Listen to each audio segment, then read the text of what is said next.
قرآن پڑھتے وقت جو ہے سکینت لے کر فرشتے اترتے ہیں. تیسرا کام جسے کرنے سے فرشتے اترتے ہیں وہ کیا ہے؟ قرآن کا جو ہے قرآن کی تلاوت. صحیح مسلم کی روایت ہے، نبی اکرم صلی اللہ علیہ وسلم فرماتے اور کہتے ہیں ایک شخص سورہ کہف پڑھ رہا تھا اور اس کے یہاں جو ہے 2 لمبی رسیوں سے اس نے اپنا گھوڑا باندھ رکھا تھا. سو اس پر ایک بدلی آنے لگی. وہ جب سورہ کہف پڑھنے لگا تو ایک بدلی بادل آنے لگے اور وہ گھومنے لگی، مطلب وہ بادل جو ہے گھومنے لگے، وہ بدلی جو تھی گھومنے لگی اور قریب آنے لگی. جیسے جیسے وہ پڑھ رہا تھا ویسے ویسے قریب آ رہی تھی. اس کا گھوڑا اس کو دیکھ کر بدکنے لگا، ڈرنے لگا کہ کیا ہو رہا ہے. پھر جب صبح ہوئی تو وہ نبی اکرم صلی اللہ علیہ وسلم کے پاس آیا اور ذکر کیا اللہ کے رسول ایسا ایسا ہوا. تو آپ نے فرمایا یہ جو ہے تسکین ہے جو قرآن کی برکت سے اتر رہی تھی، اور ایک روایت میں وہ فرشتے تھے جو سکینت کو لے کر تجھ پر اتر رہے تھے. تو قرآن کی تلاوت اور بالخصوص سورہ کہف کی تلاوت کرنے سے سکینت اترتی ہے، اور سکینت کو جو لاتے ہیں وہ ہوتے ہیں فرشتے. تو اگر کوئی انسان تلاوت قرآن کرتا ہے تو سکینت طاری ہوتی ہے. اللہ ہم پر رحم کرے. ہمارے گھروں میں تو قرآن کبھی کبھار کھلتا ہے. اگر پوچھا جائے، میں آپ سے بدگمانی نہیں کر رہا ہوں لیکن ایک عام سوال، عام بات کہہ رہا ہوں، کسی سے پوچھا ہے آخری بار قرآن کب پڑھے تھے؟ تو دادا کا انتقال ہوا تھا نا، تو تب نکلا تھا. اب کب ہوں گا؟ تو اب انتظار کر رہے ہیں، کوئی اور جائیں گا تو پڑھ دیں گے پھر اس کے لیے. یہی حالت ہے. آخری بار کہاں انتقال ہوا تھا؟ نہیں. اس کے علاوہ وہ جب گھر بنائے تھے نیا، جب پڑھ لیے تھے. اس کے بعد جب نئی دکان بنی، مطلب یاد بھی ہوتا صدیوں سالوں کا رہتا. 10 سال پہلے دکان کھلی تو جب پڑھے تھے، پھر دادی مرے یا دادا مرے تب پڑھے تھے، پھر نئے گھر بنا تو تب پڑھے تھے. گویا قرآن صرف رسم کے طور پر رہ گیا. یا پھر خوب جھگڑا ہو جائے، اپنے طرف اپنے حق کی بات ہو تو پھر قرآن پڑھ لیتے تھے، وہ قرآن میں لکھا ہوا ہے. اپنے خلاف ہو تو پھر نہیں، وہ سب ٹھیک نہیں، جو چل رہا ہے اس کو ماننا پڑے گا. تو قرآن سے آج دوری ہے. صرف قرآن پڑھنے والے کے لیے اگر سکینت اور فرشتے اترتے ہیں تو پڑھ کر عمل کر کے اس کو دوسروں تک پہنچانے والوں کے لیے کیا کیا نہیں ہوتا ہوں گا. اگر سٹارٹنگ میں یہ حال ہے تو جب شروعات اس درجے کی ہے تو خاتمہ کس انداز کا ہوگا، یہ اندازہ لگا لیجیے. سورہ نمبر 18 سورہ کہف دیکھتے ہیں. سورہ کہف بڑی مشہور اور معروف سورت ہے. صرف اگر اتنا کہہ دوں کہ نبی اکرم صلی اللہ علیہ وسلم نے تاکید کی کہ جمعہ کو پڑھا کرو ایوری فرائیڈے، تو میں سمجھتا ہوں اتنا ہی ہمارے لیے کافی تھا. بٹ اس کے کئی فضائل آتے ہیں الحمدللہ. سورہ نمبر 18 سورہ کہف کی جو فضیلت آتی ہے وہ یہ ہے، جو شخص اس کی ابتدائی 10 آیتوں کو حفظ کر لیں گا اور تلاوت کریں گا، دجال کے فتنے سے محفوظ رہیں گا. دجال کے فتنے سے محفوظ رہیں گا. اور سورۃ الکہف کی ابتدا میں نوجوانوں کا واقعہ آتا ہے جو اپنے وقت کے بادشاہ کی فتنے سے محفوظ رہے، جس نے اپنے آپ کو معبود، رب، گاڈ ڈکلیئر کر دیا تھا. پورا واقعہ نا اصحاب کہف، دا پیپل آف دا کیو، وہ غار والے لوگ ہیں نا، پورا واقعہ اسی سے لفظ سورت کا نام بھی کہف آتا. سورہ نمبر 18 جو اس کی 10 آیتوں کا حفظ کر لیں گا اور اس کی تلاوت کریں گا، فتنہ دجال سے بچ جائیں گا. اور آپ کو پتا ہے فتنہ دجال کیا ہے؟ فتنہ دجال وہ فتنہ ہے جس کے تعلق حدیث میں آتا ہے کہ آدم علیہ الصلوۃ والسلام اور نوح علیہ الصلوۃ والسلام نے اپنی قوم کو اس سے ڈرایا. حالانکہ ان کے زمانے میں آنے والا نہیں تھا، آخری نبی کے آئے تک نہیں آنے والا تھا، ہے نا. اور آخری نبی کے دور میں بھی نہیں آنے والا تھا، ان کے امتیوں میں آنے والا تھا. اور وہ بھی ہر امتی پہ نہیں آنے والا تھا، جو زمانے کے آخر وقت میں رہیں گے، جو ایمان کے اعتبار سے بڑے کمزور ہوں گے، تو ان میں جو مضبوط ہوں گے وہ بچ جائیں گے صرف، ہے نا. ٹیسٹ ہوگا ایک طرح سے، امتحان. تو فتنہ دجال کا فتنہ وہ فتنہ ہے کہ آدم علیہ السلام، نوح علیہ السلام نے، اور حدیث میں آتا ہر نبی نے اپنی قوم کو اس سے ڈرایا ہے. اور جب اللہ کے رسول صلی اللہ علیہ وسلم نے علامت قیامت بیان کی نا، حدیث میں آتا، راوی کہتے ہیں فجر کی نماز کے بعد نبی اکرم صلی اللہ علیہ وسلم نے کہا کہ میں تم سے نہ کہتا تھا دجال کے بارے میں. تمیمہ داری جو کرسچن تھے، عیسائی تھے، وہ آج میرے پاس پہنچے 1 مہینے کے سفر کے بعد، اور انہوں نے مجھ سے ایک واقعہ بیان کیا. چونکہ وہ ایمان بھی لائے ہیں اس چیز کو دیکھنے کے بعد، اسلام قبول کر لیا ہے، اور انہوں نے دجال سے ملاقات کی ہے. میں نہ کہتا تھا تم سے. اور اس کے بعد نبی اکرم صلی اللہ علیہ وسلم سناتے گئے. راوی کہتے ظہر کا وقت آ گیا، ہم نے ظہر کی نماز پڑھی. پھر علامت قیامت آپ بتاتے گئے. عصر کا وقت آ گیا، ہم نے عصر کی نماز پڑھی. پھر علامت قیامت بتاتے گئے. اور صحابہ کہتے ہیں جب پوری علامتیں آپ نے ہم کو دن بھر میں بتا دی تو ہم اتنے خوف زدہ ہو گئے کہ کسی جھاڑی کے پاس سے جاتے ڈر لگنا شروع ہو گیا. کسی جھاڑ کے پاس سے ڈر لگتا تھا کہ دجال نکل کے آنا جائے. اللہ اتنا ڈرا، دجال اتنی خطرناک چیز. اور اس سے سیفٹی کے لیے صرف 10 آیتیں یاد کرنا ہے، 10 جملے، 10 سینٹینسز یاد کر لو، محفوظ. اب آپ بولیں گے 10 جملوں سے کیسا محفوظ ہو سکتا ہے انسان؟ ہو سکتا ہے. 10 جملے کے معنی اور مفاہیم. ابھی تو میں کہہ رہا ہوں نا، قیامت تک قرآن اپنے عجیب و غریب معجزے دکھاتا رہے گا. قرآن دیکھیے، ہر نبی کو اللہ نے قوم کے پاس بھیجا، قوم ایمان بغیر معجزے کے نہیں لائی، میریکل کے. تو اللہ تعالیٰ نے اب چونکہ نبی نہیں بھیجیں گا تو ایک ایسا معجزہ میریکل قرآن بھیج دیا جو ہر دور میں اپنے آپ کو معجزہ ثابت کر کے رہیں گا، ہر ایج میں ثابت کریں گا. نبی اکرم صلی اللہ علیہ وسلم کے زمانے میں عربی اور لغت کا ایج تھا، شاعری کا ایج تھا، قرآن نے ثابت کیا. ثابت کیا. اس کے بعد کے زمانوں میں فلسفوں کو لوگوں نے آگے کیا، قرآن نے ثابت کیا. آج سائنس اور ٹیکنالوجی قرآن ثابت کرتا ہے، کل کوئی اور دور ہوگا قرآن وہاں بھی اپنے آپ کو ثابت کرتا ہے. تو اس کی 10 آیتیں سورۃ الکہف کی، صحیح مسلم کی روایت ہے. ابو درداء رضی اللہ عنہ فرماتے اور کہتے ہیں رسول اکرم صلی اللہ علیہ وسلم فرمایا جس نے سورہ کہف کی پہلی 10 آیتیں یاد کر لی وہ فتنہ دجال سے محفوظ کر لیا گیا. یاد کرو، سمجھو اس کو، اس کے معنی مفہوم پہ غور کرو، فتنہ دجال سے انشاءاللہ ہم بچ جائیں گے. ٹھیک ہے. اسی طرح جو ہے سورہ کہف کی آخری 10 آیت تلاوت کرنے والا فتنہ دجال سے محفوظ رہے گا. پہلی 10 آیتیں یاد کرنے والا، آخری 10 آیتیں تلاوت کرنے والا محفوظ رہے گا. یاد بھی کر لے، یاد کرنا ہے تو مسئلہ نہیں. اور کچھ علماء لکھتے ہیں ہو سکتا ہے دونوں سے فائدہ، واللہ عالم. چونکہ طبرانی کی روایت میں الفاظ اس طرح سے، ابو سعید خدری رضی اللہ عنہ راوی وہ کہتے ہیں رسول اللہ صلی اللہ علیہ وسلم نے فرمایا جس نے سورۃ الکہف کو اس طرح پڑھی جس طرح نازل ہوئی تو وہ اس کے لیے قیامت کے روز نور ہوں گی. مکہ سے لے کر جس جگہ وہ رہتا وہاں تک کے لیے نور، انڈیا سے وہاں پڑھے تو وہاں تک اتنا بڑا نور رہے گا، جس جگہ سے مکہ تک اتنا بڑا نور اس کے لیے ثابت ہوگا. اور جس نے سورہ کہف کی آخری 10 آیتیں پڑھی فتنہ دجال سے اس سے کوئی نقصان نہیں پہنچے گا. تو 10 آیتیں یاد کر لی تو بھی بچ گیا، آخری 10 آیتیں پڑھ لی تو بھی بچ گیا. ٹھیک ہے. اور میں بھی ہو سکتا دونوں بھی اس کا معنی ہو کہ پہلی بھی پڑھ لے 10 بعد کی بھی پڑھ لے، انشاءاللہ انسان محفوظ. اسی طرح جمعہ کی روز سورہ کہف کی تلاوت کرنے والے کے لیے 2 جمعوں کے درمیان ایک روشن نور ہوتا ہے. 2 جمعے کے درمیان روشن نور ہوتا ہے. یہ حاکم اور بیہقی کی روایت ہے. اسی طرح جو ہے سورہ کہف کے بعد سورہ السلام علیکم. سورہ کہف جو ہے اس کو پڑھنے کی کیا فضیلت ہے؟ بھائی نے سوال کیا کہ سورہ کہف کی کیا فضیلت ہے. دیکھیے سورہ کہف کو اگر انسان جمعے کے دن پڑھے تو اس جمعہ سے لے کر اگلے جمعہ تک سورہ کہف ایک نور جیسا اس کے لیے رہتا ہے. دوسری فضیلت ہے سورہ کہف کی ابتدائی 10 آیتیں جو یاد کر لے وہ دجال کے فتنے سے محفوظ رہیں گا.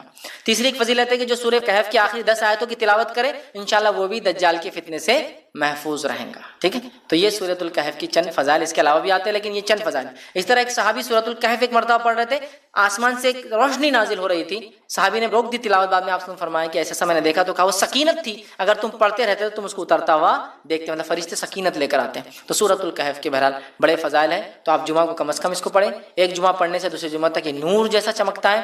دوسرا اس کی 10 آیتوں کو یاد کر لے ابتدائی، یہ دجال کے فتنے سے محفوظ رہنے کی وجہ بنے گا. تیسرا اس کی 10 آیتوں کو آخری تلاوت کریں، انشاءاللہ اس سے بھی دجال سے انسان محفوظ رہیں گا اور اس کے پڑھنے سے سکینت نازل ہوتی ہے. نبی اکرم صلی اللہ علیہ وسلم فرمایا، ابو سعید خدری رضی اللہ عنہ اس حدیث کے راوی فرماتے کہتے ہیں جو کوئی جمعہ کے دن سورۃ الکہف کی تلاوت کرے تو اللہ تعالیٰ اس کے لیے 2 جمعہ کے درمیان جو ہے نور روشن کر دے گا. جو کوئی جمعہ کے دن سورۃ الکہف کی تلاوت کرے تو اللہ 2 جمعوں کے درمیان اس کے لیے نور کو روشن کر دیتا ہے. اور لائٹ روشنی کبھی فائدہ مند چیز ہے جس میں انسان کو دکھتا ہے، اور اندھیرا نقصان دہ اس لیے کہ اس میں آپ نہیں جانتے کیا آگے ہو سکتا. تو نور ہدایت آپ کے لیے کر دیتا ہے کہ 2 جمعہ کے بیچ میں یہ نور چمکتا رہتا ہے. آپ کے لیے کیا کرنا ہے؟ اس دن سورۃ الکہف کی تلاوت کرنا ہے پورے جمعہ میں. تو جمعہ کب چالو ہوتا ہے؟ جمعرات کی رات سے. تو وہاں سے لے کر تو دوسرے دن تک کبھی بھی کر سکتے. کوئی ضروری نہیں جمعے کی نماز سے پہلے، کوئی ضروری نہیں جمعے کی نماز کے بعد، کوئی ضروری نہیں جمعہ کے دن فجر کے بعد.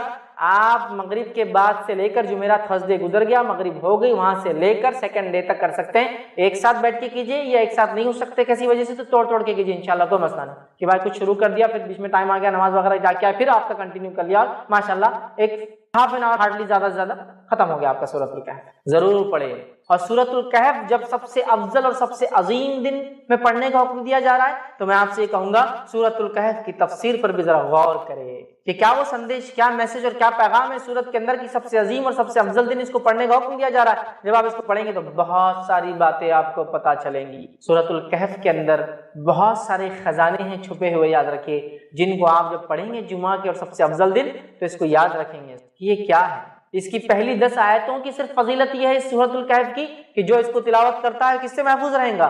دجال کے فتنے سے محفوظ رہیں گا. اور دجال کا فتنہ کیا ہے؟ صرف ایک روایت رکھتا ہوں اس تعلق سے کہ اللہ کے رسول صلی اللہ علیہ وسلم فرماتے ہیں نوح علیہ السلام سے لے کر تمام انبیاءوں نے مجھ سے پہلے تک، مطلب آپ صلی اللہ علیہ وسلم پہلے تک دجال کے فتنے سے اپنی قوم کو ڈرایا ہے. نوح علیہ السلام پہلے رسول انسانی کی طرف بھیجے گئے، ان سے لے کر تمام انبیاءوں نے کس سے ڈرایا اپنی قوم کو؟ دجال سے. اور دجال کے فتنے سے بڑا کوئی فتنہ نہیں ہوا ہے، اس لیے تمام انبیاءوں نے ڈرایا ہے. اور صحابہ کو جب اللہ کے رسول صلی اللہ علیہ وسلم نے بات بیان کی صحابہ کانپنے لگے اور ڈر گئے، کیونکہ وہ جانتے تھے آخری نبی کے بعد اس کا آنا تو طے ہے، لیکن ڈرانا پہلے نبی سے چالو. پہلے رسول ڈرا رہے ہیں اپنی قوم کو دجال کے فتنے سے، کتنا ڈینجرس فتنہ، اس سے بچ سکنا. پہلی 10 آیتوں کی فضیلت، کچھ نہ کچھ تو پیغام ہے ان 10 آیتوں میں. کھولیے اس پیغام کو، جائیے اس کی تفسیر اور اس کی گہرائیوں میں، پھر پتہ چلے گا کیا اسٹرانگ میسج اللہ دے رہا ہے، کیا سگنلز پاس کیے جا رہے. روز قیامت جو سب سے بڑا فتنہ آنے والا ہے اس سے بچنا ہے، تو یہ ہے میرے طرف سے پیغام اور ہدایت۔ دیکھو، ڈیکوڈ کرو اس کے پیغاموں کو، ان میسیجز کو دیکھو، اس کی تفصیلات میں جاؤ، اس کی تشریح میں جاؤ، اس کی گہرائیوں میں جاؤ، اور اپنے آپ کو اور اپنے آنے والی نسلوں کو دجال کے فتنے سے بچا لو۔ وہ دجال جو عظیم آنے والا ہے سب سے بڑا، اس کے علاوہ چھوٹے موٹے دجال تو انشاءاللہ یوں نکل جائیں گے۔ سب سے بڑے فتنے کا اس کے اندر حد ہے 10 آیتوں میں، ایک روایت میں کہ پہلی 10 آخری 10 کی بھی الفاظ ہے ایک حدیث کے اندر کہ آخری 10 بھی دجال کے فتنے سے نہ جاتے، سمجھا؟ سورۃ الکہف پڑھیے، نوجوانوں کے واقعے سے چالو ہوتی ہے جو اپنے رب پر ایمان لائے اور پھر وہ اپنی جانوں کو بچانے ایک گفا میں چھپ گئے، رب العزت نے ان کو نشانی بنا دی۔ جب اٹھے پتہ نہیں کتنے 100 سال بعد، عرصہ ختم ہو چکا تھا، لوگ ایمان لا چکے تھے، یہ ایمان لائے تھے، کوئی ایمان والا نہیں تھا۔ جب یہ اٹھے دینوں سے تو سب ایمان والے تھے، لوگوں نے پہچان لیا، کہا اچھا تم تو وہ تمہارے قصے مشہور تھے، لوگ بولتے تھے کچھ نوجوان چلے گئے وہ تم پہچان لیا۔ پڑھیے سورت۔ اس دن خاص کیا ہوتا ہے جب یہ پڑھ لیتے ہیں آپ، تو ایک جمعہ سے دوسرے جمعہ ایک نور آپ کے لیے روشن کر دیا جاتا ہے۔ یہ سورۃ الکہف کی فضیلت ہے، خاص طور سے جمعہ کے دن پڑھے جانے کے لیے، ٹھیک ہے؟ آئیے اب اس اوپر والی حدیث میں ایک جو نقطہ ہم کو اضافی ملا، اس سے پہلے کی حدیث میں بھی سیم تھا، آدم علیہ السلام پیدا کیے گئے، توبہ کیے، جنت میں ڈالے گئے، دنیا میں بھیجے گئے، انتقال ہوا اسی دن، یہ باتیں تو پتہ چل گئی ہم کو، لیکن ایک اضافی چیز تھی اس کے اندر، وہ یہ تھی اس میں ایک گھڑی آتی ہے، ایک ٹائم ہے جس میں مانگی گئی دعا اللہ رد نہیں کرتا سوائے حرام چیز نہ مانگی جائے۔ آئیے اس کے تعلق تھوڑی سی تفصیلات دیکھتے ہیں۔ ابو داؤد کی روایت، نبی اکرم صلی اللہ علیہ وسلم فرمایا کہا جمعہ کا دن 12 ساعت میں جو ہے 12 گھڑیاں اس کے اندر ہوتی ہے، 12 پارٹس جس کو بول لیجیے عام زبان میں، ٹھیک ٹھیک۔ تو اللہ کے رسول صلی اللہ علیہ وسلم فرماتے جمعہ کے دن میں 12 ساعت ہے، 12 گھڑیاں ہیں، 12 گھڑیاں ہیں یا 12 گھڑیوں کا ہوتا ہے۔ اس میں ایک گھڑی ایسی ہے کہ مسلمان اس گھڑی کو پا کر اللہ سے جو مانگتا ہے تو اللہ اسے ضرور دیتا ہے، لہذا اسے تم عصر کے بعد آخر گھڑی میں تلاش کرو۔ جمعہ کا دن 12 گھڑیوں میں آپ نے فرما رہے تقسیم ہوتا ہے، اس میں ایک گھڑی ایسی ہے جس گھڑی کے اندر جس گھڑی کے اندر جو مومن دعا مانگتا ہے اللہ اس کی دعا کو رد نہیں کرتا ہے، اور اس گھڑی کو تم عصر کے بعد تلاش کرو، یا آپ فرماتے ہیں اور تم عصر کے بعد آخری گھڑی میں اس کو تلاش کرو۔ تو گویا جمعہ پورا دن ہے، پورے دن میں عصر کے بعد سے لے کر، اور ہم جانتے ہیں نا دن کب بدلتا ہے، تو میں سمجھ رہا ہوں علم ہوگا، دن مغرب سے بدلتا ہے اسلام میں، رات کے 12 بجے کے چکر میں مت جائیے، ٹھیک ہے؟ مغرب سے دن بدلتا ہے، اس کی دلیل کیا ہے؟ بہت زیادہ تفصیلات میں نہیں جاؤں گا۔ جب رمضان کا مہینہ آتا ہے تو پہلے کیا پڑھتے ہیں؟ تراویح، اور بعد میں روزہ رکھتے ہیں نا، تو مغرب ہوتے ہی چاند دکھ کیا رہے رمضان شروع ہو گیا، اب تراویح ہوں گی آج، سمجھے آپ؟ ٹھیک ہے، تو مغرب سے شروع ہوتا ہے، اسی لیے جمعہ سے ایک دن پہلے کو اردو زبان میں کیا بولتے ہیں؟ جمعرات۔ جمعہ کی رات آنے والی ہے، آگاہ ہو جاؤ، ٹھیک ہے؟ اسی اس کو بولتے ہیں جمعرات، کہ جمعہ کی رات ابھی آ جاتی، یہ دن اہتمام کرو اس کا، ابھی سے پالو۔ تو گویا جمعرات کی رات، تھرسڈے کے دن مغرب سے جمعہ شروع ہوتا ہے، اسی لیے اس کو اردو میں جمعرات بولتے ہیں، جمعہ کی رات آج آ جاتی ہے ایک دن پہلے، پھر جمعہ آتا ہے۔ اب جمعہ کے دن عصر کے بعد آپ سے فرمایا اس کو تلاش کرو، تو جمعہ کے دن عصر کے بعد بولے تو دن کب ختم ہوتا ہے؟ مغرب میں۔ مغرب سے کیا لگیں گا؟ یوم السبت، ہفتہ لگ جائیں گا، سنیچر لگ جائیں گا، ٹھیک ہے؟ تو گویا عصر سے مغرب کے بیچ میں ہے، اس گھڑی میں مانگی گئی دعا کو اللہ رد نہیں کرتا سوائے حرام چیز نہ مانگی جائے۔ ڈن۔ بہت سارے لوگ مصیبتوں سے، بیماریوں سے، تکلیفوں سے، پریشانیوں سے، جسمانی پریشانیوں سے، گھریلو پریشانیوں سے، مالی پریشانیوں سے پریشان ہیں، بس اٹھا لیجیے اس دن کا فائدہ، منا لیجیے اس دن کو، حقیقت میں منا لیجیے اپنے رب کو، کروا لیجیے اپنی دعا قبول، رد نہیں کرتا اللہ مومن کی دعا سوائے حرام چیز نہ مانگے۔ تو آپ فرماتے ہیں اللہ ضرور دیتا ہے، لہٰذا اسے تم عصر کے بعد آخری گھڑی میں تلاش کرو۔ تو دیکھیے آپ کتنی فضیلت ہے اس یوم الجمعہ کی، جمعہ کے ایک دن کی، یاد رکھیے۔ تو آپ کوئی انسان یہ گھڑی کو کبھی غلطی سے بھی ضائع نہ ہونے دیں، خوب فائدہ اٹھائے اس گھڑی کا، یاد رکھے، ٹھیک ہے؟ تو اللہ تعالیٰ نے جمعہ کے دن میں بھی عصر کے بعد کے وقت کو ایک خاص فضیلت دی تھی جمعہ کے دن کے، تاکہ اس میں کیا جائے عمل بہت بہترین ہوتا ہے، دعا کے اعتبار سے قبول ہو جاتا ہے۔ اور جمعہ کب سے چالو ہوتا ہے میں تفسیر رکھ چکا ہوں، یہ تھرسڈے کے دن مغرب سے سورج غروب ہونے سے لے کر فرائیڈے کے دن سورج غروب ہونے تک چلتا ہے۔ اس کو اردو میں جمعرات کی رات، جمعرات ہی ایکچولی جمعہ کی رات ہی ہے، جمعرات کی رات سے لے کر ہفتہ لگنے سے پہلے جمعہ کی مغرب تک ہوتا ہے، یاد رکھ، ٹھیک؟ تو اس میں پالے۔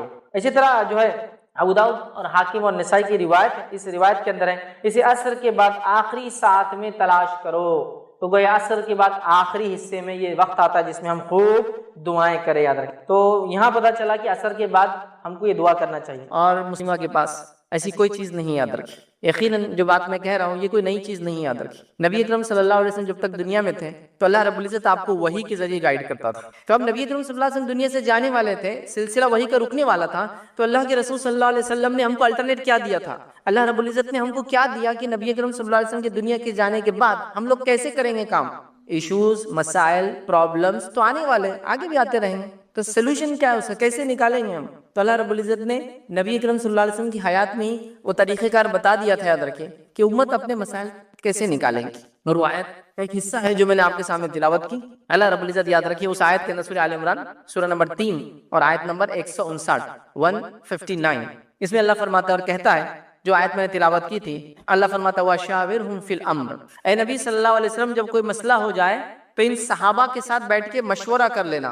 وَشَاوِرْهُمْ فِي الْأَمْرِ مطلب اب آگے کیا پلاننگ کرنا ہے, آپ صحابہ کے ساتھ بیٹھنا اور اس کو پلان کر لینا. فی الامر فَإِذَا عَزَمْتَ فَتَوَكَّلْ عَلَى اللَّهِ اور جب آپ کوئی فیصلے پہ پہنچ جائے, جب کوئی آپ مصمم ارادہ پھر کر لے, جو مشورہ آ جائے گا اس بیسس پہ جب آپ کو فیصلہ کر لیں, پھر اللہ پر توکل کر لینا, اس کے بعد اللہ پر بھروسہ کر لینا. ان اللہ یحب المتوکلین, اس لیے کہ اللہ تعالیٰ اس پر توکل کرنے والوں کو پسند کرتا ہے. آگے بات تو کیا کہا, مشورہ کر لینا. نبی اکرم صلی اللہ علیہ وسلم ہے اور ایک قلعے کا جو ہے گھیراؤ کیا جا رہا ہے, یہودیوں کا قلعہ ہے, نبی اکرم صلی اللہ علیہ وسلم سے موجود ہے, اور آپ صلی اللہ علیہ وسلم صحابہ سے کہتے ہیں کہ فلاں جگہ ہم پڑاؤ ڈالیں گے. ایک صحابی کہتے ہیں کہ اللہ کے رسول صلی اللہ علیہ وسلم میرا مشورہ ہے کہ پڑاؤ یہاں نہیں وہاں ڈالیں گے. کہا کیوں؟ تو کہ اللہ کے رسول ہم جن یہودیوں سے لڑنے آئے ان کے پاس جو ہتھیار ہے وہ اتنے اچھے ہیں کہ وہ یہاں تک اس کی رینج ہے, یہاں تک وہ ہتھیار پہنچ جاتے جہاں خیمے کی آپ بات کریں. اللہ کے رسول فرمایا ٹھیک ہے ہم خیمہ پیچھے لگائیں گے. دیکھیے ایک صحابی کے مشورے پہ بات ہوئی. جنگ احد کے لیے نبی اکرم صلی اللہ علیہ وسلم مشورہ کرتے صحابہ سے کہ میرے صحابہ کیا کہتے ہو, اندر رہ کے ڈیفنس کرے, باہر جا کے آفینسو لڑائی کرے. صحابہ کہتے جو نوجوان صحابہ تھے اللہ کے رسول ہم باہر جائیں گے اور لڑیں گے. اس کے بعد اللہ کے رسول نے کہا ٹھیک ہے ہم باہر جا کے لڑیں گے. آپ کا بختر, آپ کا جو چیسٹ کے لیے گارڈ آتا تھا وہ جب لگایا جا رہا تھا تو کچھ صحابہ جو بزرگ عمر کے تھے انہوں نے کہا کہ تم نے کیا کر دیا, یہ نبی اکرم صلی اللہ علیہ وسلم باہر جائیں گے ان کی جان کو خطرہ ہے.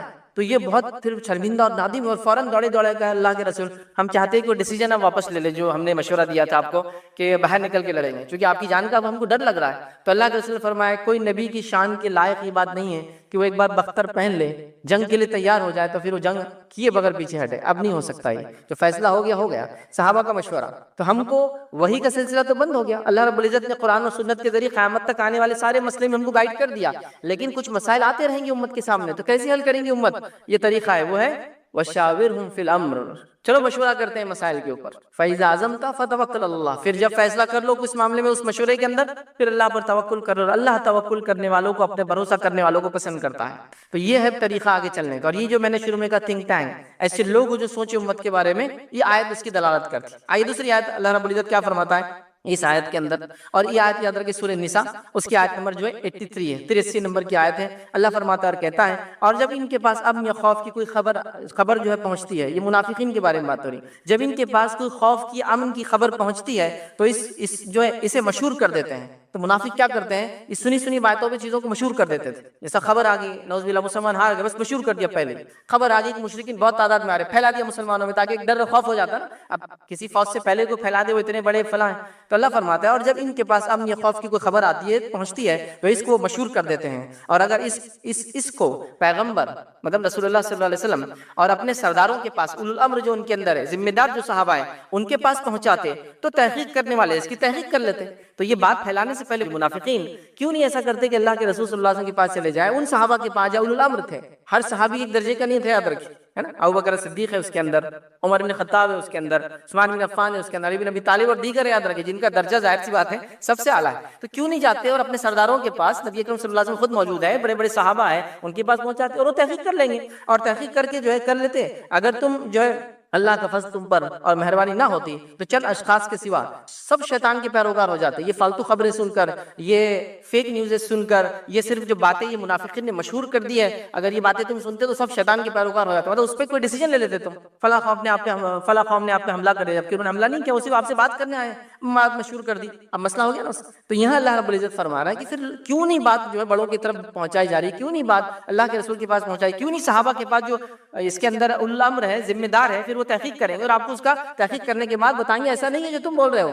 تو آج مسئلہ وہی یاد رکھیے, امت کے پاس کوئی ایسا گروہ, کوئی ایسا طبقہ, کوئی ایسی آرگنائزیشن, کوئی ایسی تنظیم نہیں ہے. میں یہ نہیں کہہ رہا ہوں بالکل نہیں ہے, لیکن اس کی کیا حالت ہے اور اس کا کیا حال ہے. بہرحال اب میں آپ کو کیا بتاؤں, نہ ان تنظیموں کے نام کبھی آپ نے سنے ہوں گے, نہ ان کے ذمہ داروں کے نام کبھی آپ کو پتا ہوں گے, نہ قوم کو انہوں نے کوئی ایسا ڈیسیجن دیا ہوگا جس کو قوم لے کر کہے کہ ہاں یہ ہے, نہ ان کے پاس ڈیسیجن میکنگ کی کوئی صلاحیت ہے, نہ قوم کے پاس سننے کا ذرہ برابری جذبہ ہے. اس قوم کا المیہ یہ ہے کہ اس کے اندر جس کو ہم کہیں گے وہ لوگ اپنے آپ کو زیادہ تعداد میں سمجھتے ہیں جن کے پیچھے دوسرے لوگ چلے. مطلب قوم کسی کے پیچھے چلنا پسند نہیں کرتی, ہر آدمی یہ چاہ رہا ہے کہ میرے پیچھے لوگ چلے. یہ سب سے بڑا مسئلہ ہے. تب کیسے ہوگا اس معاملے میں یاد رکھیں. تو آج مسلمانوں کے پاس کوئی تھنک ٹینک نہیں ہے, کوئی انٹرنیشنل نیشنل لیڈرشپ نہیں ہے, کوئی ریلیجیس پولیٹیکل یا سوشل لیڈرشپ بھی نہیں یاد رکھی. آئیے ہم دوسری قوموں کی مثال لیتے ہیں. دنیا کے اندر ایک بڑا مذہب ہے, مسلمانوں سے زیادہ ان کی تعداد ہے, عیسائیت. عیسائیت کے اندر ایک بڑا طبقہ جس کو کیتھولک بولتے ہیں, یاد رکھیے. ٹھیک ہے, کیتھولک ان کے اندر ایک بڑا طبقہ, یاد رکھیے. ان کے پاس ایک عالمی لیول کی لیڈرشپ ہے, اور وہ پہلے سیاسی لیڈرشپ بھی تھی اور مذہبی لیڈرشپ بھی تھی. پچھلے 100 سال پہلے ان کو الگ کر کے ان کو سیاست سے الگ کر دیا گیا, وہ صرف مذہبی لیڈرشپ ہے. اور اس لیڈرشپ کو کہتے ہیں پوپ, پاپائیت بولتے ہیں, پاپا بھی بولتے ہیں, یاد رکھیے اس کو عربی کے اندر یا اردو کے اندر. تو پوپ جو ہے ان کا, یہ پہلے ریلیجیس لیڈر بھی تھا اور جس کو کہتے ہیں یہ پولیٹیکل لیڈر بھی تھا, یاد رکھیے. جب اس کو ریلیجیس لیڈرشپ کی اس کی الگ کر کے کہا کہ تم سیاست کو چھوڑ دو, الگ ہو جاؤ, تو انہوں نے ڈیمانڈ کیا, تو ان کو ایک ملک ہی بنا کے دے دیا گیا جو دنیا کا سب سے چھوٹا ملک ہے, اس کو بولتے ہیں ویٹیکن سٹی. چونکہ ظاہر سی بات ہے ان کو وہ ذہنی طور سے بھی رکھنا تھا کہ ٹھیک ہے آپ کو ایک الگ ہی ملک بناتے ہیں, اس کی کرنسی بھی اپنی ہے, اس کا اسٹیمپ بھی اپنا ہے, اور دنیا کا سب سے چھوٹا ملک ہے, آدھے میل کا وہ ملک ہے, یاد رکھیے. مطلب بمشکل 700 میٹر بائی 700 میٹر کا پورا کنٹری, یاد رکھیے. اس کو بولتے ہیں ویٹیکن سٹی, اٹلی کے اندر آتا ہے. تو اس کو سیاست سے الگ کر دیا, مذہب اس کو رہنما کر دیا. تو پورے کیتھولک چرچ اس کو آج بھی مانتا ہے. مطلب یہ کہ اگر اس نے کہہ دیا کہ فلاں چیز ہو تو سارے لوگ بعمل ہو جاتے ہیں. تو ایٹ لیسٹ ان کے پاس ایک ریلیجیس لیڈرشپ ہے. آپ کیا بتائیے کون سی لیڈرشپ ہے؟ اگر آپ یہ کہتے ہیں کہ ہم جو حرم کے امام کو جو لیڈر مان لیں گے, تو ہم میں سے تو ایک بڑا طبقہ کہتا ہے وہ تو کافر ہے, تو وہ ظاہر سی بات ہے لیڈرشپ کیسی ہوگی؟ ایک بڑا مسلمانوں کا طبقہ کہتا ہے کہ ان کے پیچھے تو نماز ہی نہیں ہوتی, حج و عمرے کو جاتے ہیں تو الگ سے نمازیں پڑھتے ہیں, تو اب وہ لیڈرشپ بھی فیل ہو گئی. اب کس کو آپ لیڈر مانیں گے؟ مطلب ویٹیکن سٹی ان کا ایک چرچ ہے, اس کی ایک بہت مقدس جگہ ہے ان کے اعتبار سے, تو وہ اس کے لیڈر کو دنیا کا عالمی لیڈر مانتے ہیں. آپ کے پاس کیا ہے؟ آپ تو حرم کے امام کو مسلمان نہیں ماننے کو تیار ہے. اکثر لوگ ان کے پیچھے نماز نہیں ہوتی, وہ تو فلاں ہے. اور مطلب آپ کا اور ہم امت مسلمہ اکثریت کا یہ کہنا ہے کہ نعوذ باللہ اللہ تعالیٰ اپنے گھر کی بھی حفاظت نہیں کر پایا, اور وہاں ایسے لوگوں کو مسلط کر دیا جن کے پیچھے میری نماز ہی نہیں ہوتی. اللہ اللہ, اب کیا کریں گی امت بتائیے. تو امت کا یہ حال ہے. تو یہ ہوا ریلیجیس لیڈرشپ. اب سیاسی لیڈرشپ تو بتانے کی ضرورت نہیں آپ کو. عالمی سطح پر کس کو بتائیں گے آپ کہ یہ ہمارا رہنما ہے؟ میں دیگر دنیا کے ممالک کے 50 بڑے بڑے ایسے اشخاص کے نام لے سکتا ہوں کہ آپ کہیں گے ہاں یہ عالمی لیڈر ہے. ان کو دیکھ کے لگتا ہے کہ ملک اور ملت کے لیے انہوں نے اور اپنے اسٹیٹ کے لیے کچھ نہ کچھ کیا. ایک فہرست ہے بھائی, ایک لمبی, مطلب اتنی لمبی ہے یہود و نصارہ کی اور دیگر اقوام عالم کی کہ میں اس کو گنا بھی نہیں سکتا ہوں. آپ کو ایسا بتائیے, چلیے مسلمان دنیا کے اندر, عالم اسلام جس کو عام زبان میں کہتے ہیں, مسلم دنیا کے اندر, جس کے اندر کم و بیش 50 سے زائد 56 سے 57 ملک ہیں, ان 56 سے 57 ملک کا ایک رہنما بتائیے جس کو آپ کہیں گے یہ ہمارا پولیٹیکل لیڈر ہے, یا یہ سیاسی فکر ہم سمجھتے ہیں اور یہ سیاسی فکر صحیح ہے. بتائیے آپ, ہر طبقہ دوسرے طبقے کو جو ہے کافر, منافق اور ان کے پیچھے تو نہیں چلا سکتا. تو آپ کے پاس نہ ریلیجیس لیڈرشپ باقی رہی, نہ سوشو پولیٹیکل لیڈرشپ باقی رہی. مطلب وہ رہنمائی یا وہ لوگ جن کو آپ سوچیں کہ ہاں یہ سوچتے ہمارے بارے میں اور یہ چاہتے ہیں, بلکہ عالمی سطح پر ہمارے ممالک کا یہ حال ہے. یہ تھنک ٹینک نہیں ہونے کا نتیجہ یاد رکھیے. نبی اکرم صلی اللہ علیہ وسلم, خلفاء راشدین, صحابہ کا دور 110 ہجری تک چلا, یاد رکھیے. صحابہ کا دور, تابعین کا دور, کم 250 سال, اس کے تبع تابعین کا دور, یاد رکھیے. ان ادوار کے اندر آپ دیکھیں گے مسلمان دنیا کے لیڈر تھے, یہ پالیسی میکر تھے, دنیا ان کے مطابق چلتی تھی, یہ دنیا کے حاکم تھے. یاد رکھیے, دنیا جو بستی تھی اس زمانے میں وہ میجر حصہ ان کے پاس تھا. مطلب جس پہ دنیا بستی تھی, ہیومن سیویلائزیشن جہاں جہاں تھی, جہاں بستی تھی, وہ سب ان کے کنٹرول میں تھا. یاد رکھیے, سمجھ لیجیے آپ صلی اللہ علیہ وسلم دنیا جانے کے 200 سال بعد کا یہ حال ہے. اور وہاں سے پھر وہی سلسلہ الحمدللہ تقریباً 15ویں 16ویں صدی تک چلا. اس کے بعد زوال کا دور چالو ہوا, پھر یورپین سائر انہوں نے کولونائزیشن کیا اور پھر مسلمان ممالک کو ٹکڑے ٹکڑے کر کے بانٹ دیا. تم یہ لے لو, تم وہ لے لو, تم وہ لے لو. مطلب مسلمانوں کی جان مال عزت اور ممالک جو ہے یہ کیک کی مانند تھا, جو آ رہا ہے بس کاٹ رہا ہے, جتنا حصہ لینا چل تو کالے, اتنا حصہ اس کو دے دے, بچاؤ پھینک ڈالو, ان کی ضرورت نہیں. یہ حال کیا پھر, یاد رکھیے. ہم بھول گئے, یاد رکھیے, سب بھول گئے. یاد رکھیے, کوئی لیڈر نہیں ہے, کوئی لیڈرشپ نہیں ہے, نہ کوئی ریلیجیس لیڈرشپ ہے, نہ کوئی سوشل لیڈرشپ ہے, نہ کوئی پولیٹیکل لیڈرشپ ہے, کچھ بھی نہیں. یاد رکھیے ہمارے پاس. کیوں امت اس حالت میں پہنچی؟ یاد رکھیے, کیسے اس حالت کو دور کیا جائے؟ فیوچر پلاننگ کیسی کریں گے امت, بتائیے. کل کیا ہونے والا, آپ کیسے وہ کریں گے؟ فلاں مسئلہ آ گیا, کسی کو پتہ بھی نہیں مسئلہ کیا ہے. تعجب کی بات یہ ہے, اب کیسے سمجھائے؟ مذہبی رہنماؤں کو جا کے بیٹھ کر بتانا پڑ رہا ہے, اس کا بھی بیٹھنے کا ایک طریقہ ہی ہے. شیخ کے پاس بیٹھنے کا طریقہ رہتا ہے، دو زان ہو کر بیٹھنا، عزت کے ساتھ بیٹھنا، احترام کے ساتھ بیٹھنا، ان کے وقت کے ساتھ بیٹھنا، ان کے سامنے جا کے بیٹھنا، نظروں کو نیچے رکھنا، پھر انہیں وقت دینا، پھر آپ نے ان کو مسئلہ سمجھانا کہ اب انہوں نے فیصلہ لینا اگلا کیا کرنا ہے. تو اگلا آدمی خود بولتا ہے یہ کیا فیصلہ دیں گے بعد میں میرے، جس کو مسئلہ سمجھانے کے لیے مجھے 4 گھنٹے 40 دن لگے پہلے جا کر ٹائم لے کر 4 گھنٹے میں سمجھا پائے، تب بھی ان کو سمجھا اچھا ٹھیک ہے آپ بول رہے تو ہم بول دیتے ہیں. کیا فیصلہ ہوگا میں نہیں سمجھ پاتا ہوں امت کا، ان کا مستقبل کا، سیاسی حالات کا، سماجی حالات کا، ٹیکنالوجی وائز جو حالات آ رہے ہیں، چلو باقی چھوڑ دو، سائنس اور ٹیکنالوجی کی ترقی کہاں پہنچ رہی ہے یاد رکھیے. اب کیسے آپ کو کوئی گائیڈ کرے گا کہ کل جو آنے والی ٹیکنالوجی اس میں حلال اور حرام کیا ہے، کھانے پینے سے لے کر دوائیوں سے لے کر ہر چیز میں ٹیکنالوجی کس لیول پر جا رہی ہے آپ سوچ بھی نہیں سکتے. مطلب جو چیزیں پہلے سمجھ میں نہیں آتی تھی، دکھتی نہیں تھی، وہ آپ اب محسوس کر سکتے ہیں. جو پہلے آپ مثال لے لیجیے، میرے آپ نے انگور کھایا، اس سے پہلے آپ بیج والا انگور کب کھایا تھا آپ نے سے پہلے، آپ سمجھے نا. تو سائنس اور ٹیکنالوجی کہاں جا رہی ہے یاد رکھیے. آپ نے سنترا اور موسم بھی تو کھائی تھی، لیکن اس کے بیچ کے کتنے فروٹس آ گئے، کتنے، کسی کینو بولا جا رہا ہے کہ سنترے کی طرف زیادہ، موسمی کی طرف کم فلاں ہے. یہ سب سائنس ٹیکنالوجی کا نتیجہ ہے کہ کئی الگ الگ پھلوں کو ملا کر اگلے پھل دے رہے ہیں. اب نیکسٹ پلاننگ یہ کہ کئی جانوروں کو ملا کر اگلی نسل تیار کریں گے، جو جانور کھائیں گے نہیں کھائیں گے ہم. پھر پھلوں میں اور سبزیوں میں تو ٹھیک ہے ساری چیزیں حلال ہے ہمارے لیے، لیکن باقی دیگر جانوروں کے اندر تو حلال حرام کا مسئلہ ہے نا، کہ فلاں جانور سے فلاں کراس کر کے ہم فلاں بنائیں گے. جینیٹیکل انجینئرنگ جس کو کہتے ہیں، کس لیول پر جا رہی ہو. تو اگلا کیا کریں گے 10 سال بعد جو چیزیں آئیں گی، آپ سمجھ رہے ہیں. مطلب ایسی چیزیں آنا چالو ہو گئی. مطلب آپ جیسا پہلے لکڑی استعمال کرتے تھے، تو لکڑی کی آپ کوئی چیز بنائیں گے، پلین لیول بنائیں گے، لگائیں گے، وہ ٹائم تو پلائی ووڈ بول کی چیز آ گئی تھی. لکڑی کو لے کے کمپنی میں پروسیس کر کے ایسی پلین تختے بنا دیے جا رہے تھے کہ آپ جیسے کاٹو اور بنا لو. تو آپ کو پتا ہے آج کل گوشت اور میٹ میں بھی ہوتا ہے، مطلب مختلف جانور گوشت لے کے اس کو چٹکا کر مارکیٹ میں بیچا جاتا ہے، اس کو جیلیٹن بولتے ہیں یاد رکھیں. مطلب ایسا ہے کہ آپ جتنے سائز کا میٹ چاہے اتنے سائز کا آپ کو مل جائے گا، اور آپ وہ کریں. تو کیا یہ شرن، کیا اس کی حکم ہوگا؟ ابھی آپ کو لگ رہا بہت دور ہے، 10 سال بعد ان چیزوں کو آپ بکتے ہوئے نظر آئیں گے آپ کو مارکیٹ میں. پھر ہمارا مسئلہ کیا ہوگا، کون ہم کو جواب دے گا؟ دواؤں کے اندر فلاں فلاں ادویات میں فلاں فلاں چیزیں میں کون بتائیں گا امت کو؟ کوئی گائیڈنس ہی نہیں کہ فیوچر کیا ہونے والا امت کا، کون بتائیں گا؟ کوئی تیاری نہیں امت کی. یاد رکھیں نہ بتانے والوں کو علم ہے، نہ سمجھنے والے شعور حاصل کریں. مطلب جہاں کچھ لوگ ہیں بھی جن کے پاس وہ صلاحیت ہے، وہ لیڈرشپ ہے، وہ سمجھا سکتے ہیں، خواہ ان کے پیچھے چلنے کو تیار نہیں. مسئلہ یہ بھی ہے کیونکہ ہر آدمی کہہ رہا ہے میرے سے زیادہ ہوشیار تو دنیا میں موجود نہیں ہے کوئی. کیسے ہوگا امت کا؟ یاد رکھیے اب اس کے بعد جب لیڈرشپ ختم ہو گئی، یاد رکھیے تھنک ٹینک نہیں رہا ہمارے پاس، انٹلیکچوئلس ہمارے پاس نہیں رہے، ان لوگوں نے آرگنائزیشن کریٹ نہیں کی، تو ہمارے پاس کوئی پالیسی نہیں رہی. یاد رکھیے کہ ہم کیسے جئیں گے، کیا کریں گے، کیا کھائیں گے، کب نہیں کھائیں گے، کیا پڑھیں گے، کیا نہیں پڑھیں گے، کہاں بچوں کو. معصیت اللہ جن چیزوں سے ناراض ہوتا ہے ان کو ڈٹ کر کرتے ہیں. دنیا جن چیزوں سے ناراض ہوتی ہے اس کو چھوڑنے کی کوشش کرتے ہیں. مطلب اللہ جس سے ناراض ہو اس کی اتنی فکر نہیں ہوتی کہ اس کے چھوڑنے سے کیا ہوگا. دنیا اگر ناراض ہوتی ہے، حکومت اگر ناراض ہوتی ہے، ڈپارٹمنٹ اگر ناراض ہوتے ہیں، ہے نا، تو پھر ہم اس کے لیے سب کچھ کرتے ہیں. جیسا کہ میں یہ چاہتا ہوں کہ انکم ٹیکس میرے اوپر ریٹ نہ ڈالے، تو لہٰذا میں انکم ٹیکس ڈپارٹمنٹ کو وقتاً فوقتاً تمام وہ چیزیں فراہم کرتا رہتا ہوں اور ٹیکس پے کرتا رہتا ہوں. لیکن وہ خوف جو انکم ٹیکس ڈپارٹمنٹ کے تعلق سے دل میں ایک نظر آ رہا ہے، اتنا خوف زکوٰۃ کے معاملے میں نظر نہیں آتا ہے کہ اگر زکوٰۃ نہیں دوں گا تو جو ہے کائنات کا بنانے والا مالک میری پکڑ کرے گا. مطلب گویا انکم ٹیکس سے اس لیے ڈر لگتا ہے کہ ڈپارٹمنٹ پکڑ لیں گا، مال پر ہاتھ ڈالیں گا، ہے نا، عزت پر بات آ سکتی ہے، لوگ جب گرفتار ہو کے جائیں گے نہیں پے کرتا تھا، ہے نا. لیکن یہی ڈر کبھی اللہ کے معاملے میں نظر نہیں آتا کہ اگر ہم زکوٰۃ برابر نہ دے تو اللہ بارش کو روک دیں گا، اللہ ہمیں جو نقصان پہنچائیں گا، ہماری جان و مال کی حفاظت جو اللہ چھوڑ دیں گا. یاد رکھیں جس مال کی زکوٰۃ دی جاتی ہے اللہ اس کی حفاظت کرتا ہے، تو وہ ڈر نظر نہیں آتا. تو میں یہ کہنا چاہ رہا ہوں کہ آج دنیا کے بہت سارے خوف ہمارے دل میں ہیں، آج دنیا کی بہت سارے ڈر ہمارے دل میں ہیں، لیکن جیسا ڈر اللہ سے ہونا چاہیے، جیسا ڈر جہنم سے ہونا چاہیے جو اللہ رب العزت نے بنائی ہیں، جیسا ڈر اللہ کے غضب سے ہونا چاہیے کہ کہیں اگر ہم گناہ اور معصیت کے کام زندگی میں نہ چھوڑے تو اللہ غضب کریں گا، اللہ سخت پکڑ کریں گا، اللہ سخت پرسش کریں گا، اللہ جو ہم سے سوال کرنے والا ہے. اتنا ڈر نظر نہیں آتا جتنا دنیا کے معاملات میں ٹیچر کیا سوال کریں گا، ایگزام میں پیپر میں کیا آ جائیں گا، ڈپارٹمنٹ کیا مجھے فلاں کریں گے، اگر یہ کام نہیں کروں گا تو اس کا اثر میں تجارت پر ایسا آئے گا. تو ہم دنیا کے سارے ڈر اپنے دل میں لیے ہوئے سوائے اس ڈر کے جو اللہ کا ڈر ہمارے دل میں ہونا چاہیے. اور یہ بہت اہم چیز ہے یاد رکھیے، خشیت الہی جس کو ہم اللہ کا ڈر، ٹھیک، اس لیے کہ جب یہ نکل جاتا ہے تو انسان بے باک ہو کر گناہ کرتا ہے، اور جب یہ ہوتا ہے تو ہر گناہ سے پہلے اس کو کہیں نہ کہیں دل میں ایک ملامت ہوتی ہے، اور بہت سی بار وہ ملامت، وہ گناہ اس کو آمادہ کرتے ہیں کہ انسان جو ہے نیکی کی طرف جو آئے. تو یہ بڑی اہم بات ہے، یاد رکھیے اس چیز کو سمجھنا یہ وقت کی ضرورت ہے. ہم جیسا دیگر چیزوں سے دنیا میں ڈرتے ہیں اس سے کئی گنا زیادہ ہمیں اللہ کا ڈر ہونا چاہیے، اور ایسا ڈر جو ہمیں صحیح سمت میں لے کر چلے، ایسا ڈر جو ہمیں گناہوں سے بچنے میں جو مدد کرے، ایسا ڈر، ایسا خوف، ایسی خشیت اللہ کی کہ جو ہمیں جو ہے معصیت کے کاموں سے روک لی. بڑی اہم چیز ہے.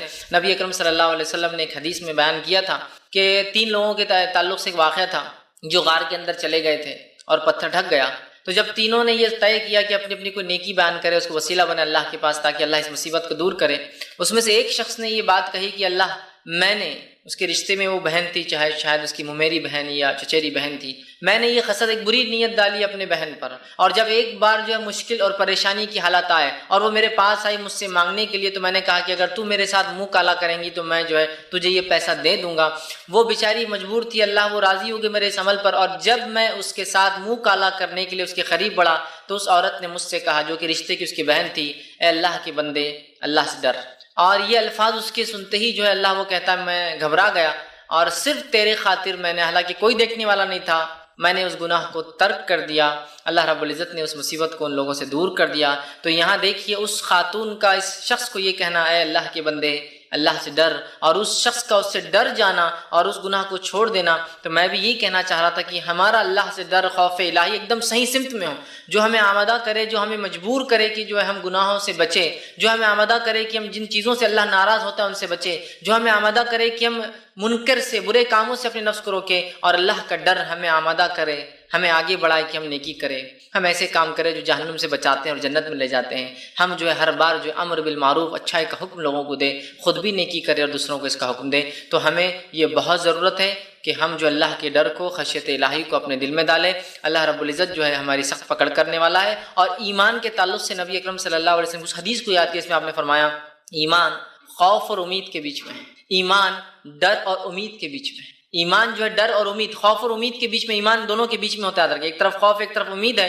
اور یہ بات نبی اکرم صلی اللہ علیہ وسلم تب بیان کی تھی جب ایک صحابی کے انتقال کا وقت قریب تھا، آپ صلی اللہ علیہ وسلم کے پاس پہنچے اور پوچھا کیسا لگتا ہے، تو کہا ڈرتا ہوں اللہ کے عذاب سے، اس کی جہنم سے۔ تو آپ صلی اللہ علیہ وسلم خاموش رہے، تھوڑی دیر بیٹھے رہے، پھر پوچھا اب کیسا لگتا ہے، تو صحابی نے کہا امید کرتا ہوں کہ اللہ رب العزت مجھے جنت دیں گا، مغفرت کریں گا۔ آپ صلی اللہ علیہ وسلم نے کہا ہاں، جو اس حال میں مرا تو یقیناً وہ جو ہے درست تھا اور وہ ایمان پر تھا، اس لیے کہ ایمان خوف اور امید کے بیچ میں ہے۔ خوف ایک طرف اور امید، ڈرتا بھی ہوں کہ گناہوں کی وجہ سے پکڑ ہوں گی، امید بھی رکھتا ہوں کہ اللہ اس کے باوجود بھی انشاءاللہ معاف کریں گا۔ تو یہی بڑی اہم چیز ہے۔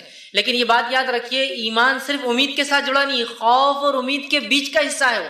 ہم کیا کر رہے ہیں؟ صرف امید اور امید، میں نے یہ گناہ کیا اللہ انشاءاللہ معاف کر، میں نے فلاں کیا اللہ مجھے معاف کر، میں نے زکوٰۃ دی اللہ مجھے معاف کریں گا، میں نے نماز نہیں پڑھی اللہ مجھے معاف کریں گا، میں نے روزے رکھی اللہ معاف۔ ہم صرف امید اور امید رکھ رہے ہیں۔ خوف اور امید کے بیچ ہے اسلام، ایمان۔ پہلے خوف کی کہیں میری زکوٰۃ پہ اللہ پکڑ نہ کرے، یا اللہ میں توبہ کرتا ہوں تجھ سے اور اب دوں گا، امید ہے کہ اللہ مجھے معاف کریں گا۔ سمجھ رہے؟ خوف اور امید کے بیچ میں ایمان ہے۔ خوف ہے مجھے کہ اللہ جو ہے میں نے فلاں معصیت کی تو پکڑ لے تو میں تو کہیں کا نہیں رہوں گا، امید کرتا ہوں اللہ میں نے تجھ سے توبہ کی تھی تو اس توبہ کو بھی قبول کرے گا۔ تو خوف اور امید کے بیچ میں یاد رکھیے ایمان ہے، دونوں کے بیچ کا وہ حصہ یاد رکھیے۔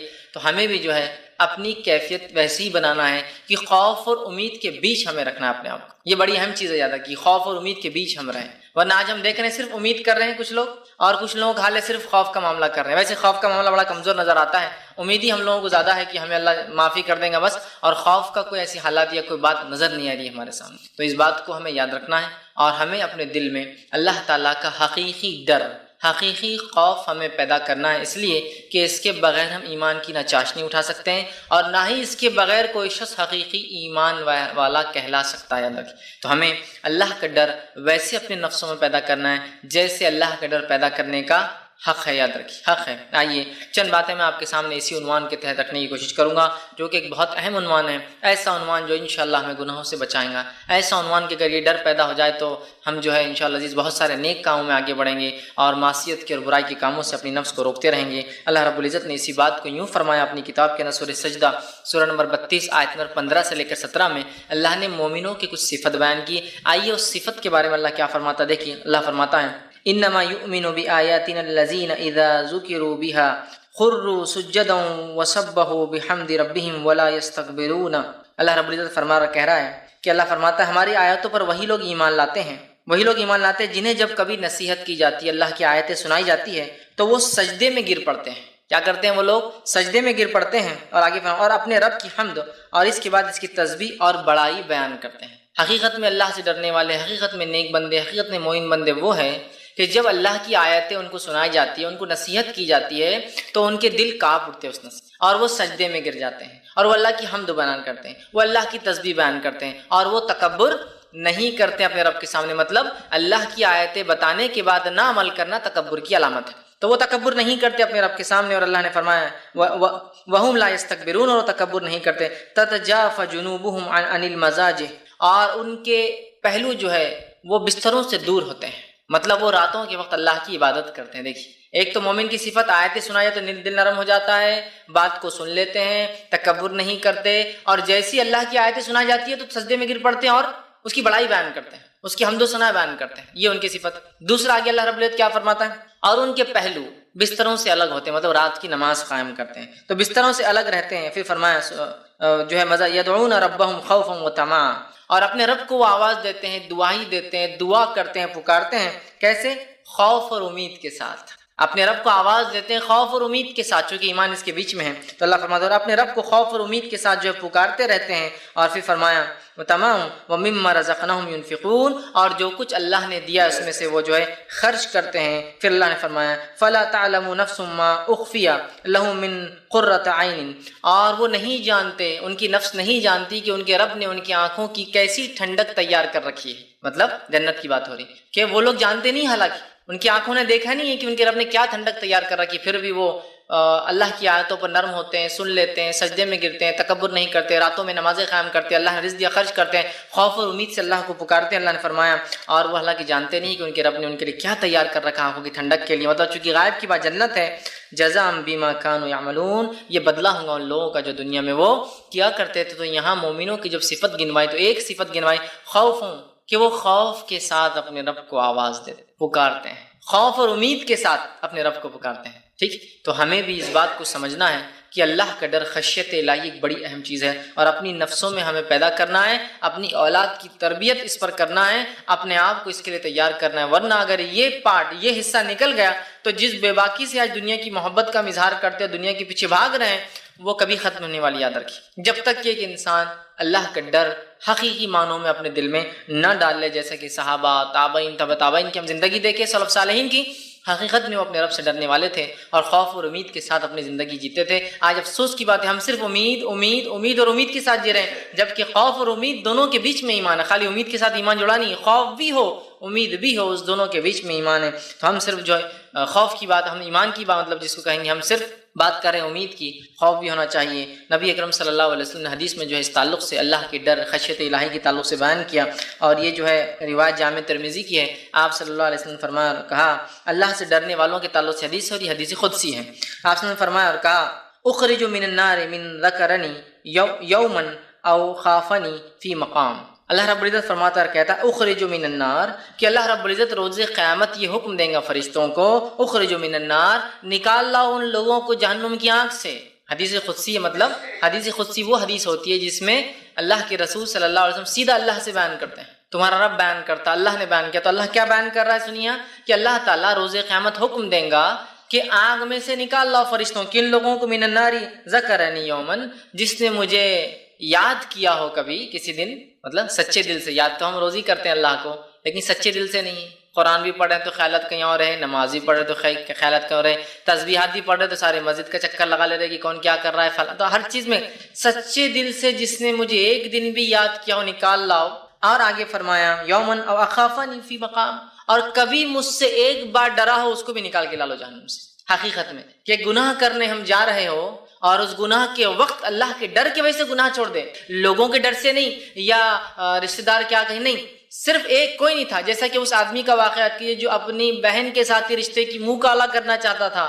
وہ عورت نیک تھی لیکن مجبور تھی، اس نے آخر میں کہا جب آدمی بڑھنے لگا، اے اللہ کے بندے اللہ سے ڈر، اور وہ آدمی پیچھے ہٹ گیا۔ یہ اللہ کا ڈر ہے، یہ بڑی اہم بات ہے، یاد رکھیے، یہ بڑی اہم بات ہے۔ تو اللہ کا ڈر، یا پھر یوسف علیہ السلام کو یاد کیجئے، جب جو ہے اس عورت نے یوسف علیہ السلام کے ساتھ منہ کالا کرنا چاہا، جسے مصر کی جو ہے بیوی نے، تو یوسف علیہ السلام کو کوئی دیکھنے والا نہیں تھا، بس اللہ کا ڈر، خشیت الہی، کہ وہاں سے بھاگ کھڑے ہوئے اور اپنے آپ کو انہوں نے محفوظ کر لیا اس عورت سے، اللہ نے ان کو بچا لیا۔ تو یہ بڑی اہم چیز ہے، اللہ کا ڈر، خشیت الہی۔ کوئی نہیں دیکھ رہا مجھے پھر بھی میں ڈرتا ہوں، تو ایک بار جس نے سچے دل سے یاد کیا ہو یا مجھ سے ڈرا ہو، لا ان کو بھی نکال لو جہنم سے باہر۔ مطلب وہ لوگ جن کے اعمال کی کمزوریوں سے، گناہوں کے باعث وہ جہنم میں چلے جائیں گے، ایک وقت جہنم کی سزا بھگت لیں گے، اس کے بعد ایک آواز دی جائیں گی کہ نکال لو ان لوگوں کو بھی جہنم سے، چونکہ اللہ کو تو بہانے چاہیے اپنے، کہ تو اللہ تعالیٰ اپنے بندوں کو سزا دینے کے لیے تھوڑی پیدا کیا ہے، وہ تو بہانے ڈھونڈتا ہے کہ کیسے کیسے ان کی مغفرت کر دو، ان کو معاف کر دو، تو آواز لگا جائیں گی نکال لو جن لوگوں نے مجھے کبھی یاد کیا ہو،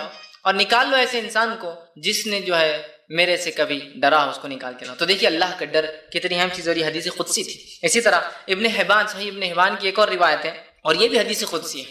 اللہ کے ڈر کے تعلق سے اتنی ساری باتیں قرآن حدیث میں آتی ہے، اس کو جمع کرنا ہی ممکن نہیں ہے۔ یہ بھی حدیث قدسی، دیکھیے آپ کیا فرماتے ہیں، اور یہ صحیح ابن حبان کی روایت ہے۔ خشیت الہی کا اس میں دیکھیے کیسا معاملہ ہے، اور اللہ کے رسول صلی اللہ علیہ وسلم فرماتے ہیں، اللہ فرماتا ہے، کیا فرماتا ہے، غور سے سنیے۔ اللہ فرماتا ہے وَعِزَّتِي، قسم ہے میری عزت کی۔ کون قسم کھا رہا ہے؟ اللہ تعالیٰ اپنی عزت کی قسم کھا رہا ہے، جو سب سے زیادہ باعزت ذات ہے، اور وہی ذات ہے جس سے تمام لوگوں کو عزت اور شرف دنیا میں ملتا ہے نا۔ ہم دنیا میں عزت کے الگ الگ پیمانے بناتے ہیں، کوئی مالداری، حسب، نسب، خاندان، عزت کے وہ پیمانے نہیں، پیمانہ یہ ہے کہ اللہ جس کو عزت دیتے بس وہی عزت والا ہے۔ وَعِزَّتِي، اللہ کہہ رہا ہے تو عزت کی قسم ہے میری، خود اللہ اپنی قسم کھا رہا ہے کہ میری عزت کی قسم ہے، لا اجمع علی عبدی خوفین و امنین، میں کبھی بھی اپنے بندوں پر 2 خوف اور 2 امن کو ایک ساتھ جمع نہیں کروں گا۔ سبحان اللہ، کیا مانا 2 خوف اور 2 امن کو اللہ ایک ساتھ جمع نہیں کرے گا؟ آگے خود اللہ رب العزت اپنے نبی کو بتا رہا ہے حدیث قدسی میں کیا مانا ہے۔ اللہ فرماتا ہے اذا اخافنی فی الدنیا، جو دنیا میں مجھ سے ڈرا، تو اللہ فرماتا دنیا امنتہ یوم القیامہ، تو میں اس کو قیامت کے دن امن دے دوں گا۔ پھر آگے فرمایا وَإِذَا أَمِنَنِي فِي الدُّنْيَا، اور جس کو دنیا میں امن دے دیا، اخفتہ فی الآخرہ، تو اس کو میں خوف دوں گا آخرت میں۔ اس کا کیا معنی ہے؟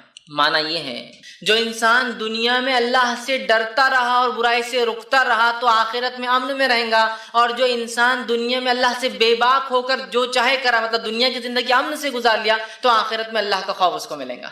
میں 2 خوف اور 2 امن کو کسی بندے پہ اللہ فرمانا جمع نہیں کروں گا۔ جو دنیا میں خوف سے جی آخرت میں امن ملیں گا، جو دنیا میں امن سے جی آخرت میں خوف ملیں گا۔ یہ امن سے مراد دنیا میں من چاہا کام کیا تو آخرت میں جو ہے ڈرے گا، وہ جہنم میں جائیں گا، اور دنیا میں مجھ سے ڈر ڈر کر عمل سے رکتا رہا برے کاموں سے تو جنت میں امن کے ساتھ رہیں گا۔ تو اللہ رب العزت 2 امن اور 2 خوف کو اپنے بندے پر جمع نہیں کرتا ہے۔ تو دنیا میں ڈر گیا، آخرت میں نکل گیا، کامیاب ہو گیا۔ دنیا میں نکل گیا کہ جو چاہے کیا، آخرت میں ڈر گیا، سمجھ رہے ہیں؟ اور آخرت کا ڈر جہنم ہے، اور دنیا کا ڈر عمل کرنے کا دل تو چاہتا ہے، لیکن اللہ نے چونکہ منع کیا نہیں کر سکتا، بس یہ ہے۔ بہت سے لوگ بولتے ہیں اللہ نے یہ دل میں ڈالنا ہی نہیں تھا بات گناہ کی، کتنا مزہ آتا تھا نا۔ تو جب دل میں گناہ کی بات رہتی نہیں تو پھر نیکی اور بدی کا معاملہ ہی کہاں ہوتا، اور جنت جہنم کا فیصلہ ہی کیوں کرتا؟ اللہ فرشتوں کے ساتھ ہم کو پیدا کرتا، بولتا جاؤ تم بھی گھومتے رہو بس۔ یہ ایک اللہ نے ایسا کیوں کیا، کیوں ہم کو پیدا کیا، یہ اس کی مرضی تھی، واللہ عالم، یہ ہم نہیں جانتے۔ اور مالک سے غلام کو کوئی حق نہیں ہے پوچھنے کا، سوائے اس کے کہ مالک خود بتا دے کہ بھائی کیوں میں نے کیا یہ، لیکن ہم کو حق نہیں چیلنج کرنے کا۔ اب کام یہ ہے کہ ہم پیدا کر دیے گئے، جو کہا جا رہا ہے بس عمل کیا جائے، بس ختم، یہ اب کام ہے ہمارا۔ اب ہم سوچیں گے نہیں اللہ نے ہم کو خامخواہ پیدا کر دیا، اب ہم سے سوال کہ نہیں، ہو گیا ہو گیا، اب جو بتایا جا رہا ہے وہ کرنا ہے۔ کیوں کیا وہ بعد میں اللہ تعالیٰ کا فضل ہوگا ہم پہ رحم کی، بتا دے نہ بھی بتائے تو اس کی مرضی، سمجھ رہا بات؟ تو پیدا کر دیا، اب کام کرنا ہے ہم کو، اچھے نیکی کرنا ہے، یاد رکھیے۔ تو یہاں دیکھیے کہ اللہ تعالیٰ نے جس کو دنیا میں جس نے خوف کھایا تو ہم دیکھیے خشیت الہی کی اہمیت، آخرت میں امن میں رہ گیا، اور دنیا میں جس نے موج مستی کر لی، منمانی کر لی، دنیا کی زندگی گزار لی اس کے مطابق اچھی، تو آخرت میں اس کو بہت ڈرنا پڑے گا اپنے رب سے۔ تو 2 خوف اور 2 امن کبھی جمع نہیں کرتا اللہ تعالیٰ ایک بندے پر۔ صحیح بخاری کی ایک روایت ہے، اور اس روایت کے اندر بھی دیکھیے ایک شخص کا خوف الہی، اللہ کا ڈر، اللہ سے جو وہ ڈرتا تھا، گاڈ فیئرنگ تھا، وہ اس ڈر نے اس کے ساتھ کیا کیا ذرا سنیے۔ صحیح بخاری کی روایت ہے، ابو ہریرہ رضی اللہ عنہ حدیث کے راوی فرماتے ہیں نبی اکرم صلی اللہ علیہ وسلم نے فرمایا، کہا کہ تم سے پہلے زمانے میں ایک شخص تھا، اس شخص کی جب موت کا وقت قریب آیا تو اس نے اپنے بیٹوں کو بلا کر کہا جب میں مر جاؤں تو مجھے جلا دینا، جلا کے میری راکھ کو پیسنا اور مختلف پہاڑوں پر مختلف زمین پہ جا کر اس کو ہوا کے ساتھ اڑا دینا۔ کیوں؟ تو آگے وہ کہتا ہے جلا دینا اور میری راکھ پیس کر ہوا میں اڑا دینا، اللہ کی قسم اس نے مجھ پر اگر گرفت کی تو مجھے سخت سزا دیں گا، اور ایسی سزا کہ کسی کو اس نے نہیں دی ہوں گی۔ بیٹوں سے کیوں کہا اس نے مجھے جلا کے اڑا دینا؟ کہ اللہ کی قسم میں نے اتنے گناہ کیے زندگی میں کہ اللہ میری مرتے ہی گرفت کریں گا، اور ایسی سخت گرفت کریں گا میرے گناہوں کی وجہ سے کہ جیسی گرفت اس نے کسی کی آج تک کی ہی نہیں ہوں گی۔